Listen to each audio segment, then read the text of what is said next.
ফাঁকা ফাঁকা রোপণ করলে ধান ভালো হয়। রুয়ার এই অবস্থা কি কারণ এটা? এই ফাঁকা ফাঁকা রোপণ করলে ধান ভালো হয়। এর কি চাষ বলা হয়? আলো বাতাস যদি না পাই তো ধানের ফলন কিন্তু ভালো হয় না। এই যে আলোর বাতাস পাবে এখানে 65টি কাটি হবে আমন ধান, তো আমন ধানে একটু কাটি কম হয়, 65টি কাটি হবে, 65টি কিন্তু বাইর হবে। কিন্তু একটা গোছ থেকে আর একটা গোছের দূরত্ব কত? এক হাত বাই এক হাত, এক হাত বাই এক হাত, 18 ইঞ্চি বাই 18 ইঞ্চি। এতেও ধান হবে? এতে ধান মানে ফলন খুব ভালো ফলন হয়। এর কি চাষ বলা হয়? এটা একসময় নাম দিয়েছিলাম মুক্ত রোপণ। মানে আপনার নাম মুক্ত, তাই মুক্ত চাষ? মুক্ত রোপণ দিয়েছিলাম। ও, তা এতে কি পরিমাণ ফলন এর আগে পাওয়া গেছে? ফলন ভালো হয়।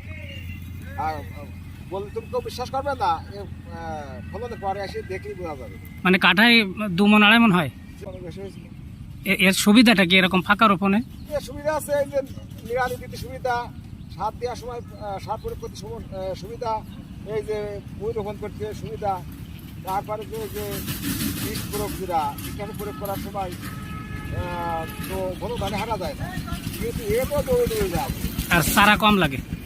আর ধানের চারা তো অনেক কম লাগে। যেখানে 15 পদে 1 বিঘা জমিতে হয়তো 2 কোণ ধানের যে মুঠো ওই লাগে, কিন্তু এখানে কাটায় 1 ঘন্টা পাতা হলেই 1 ঘন্টা তো বেশিই যায়।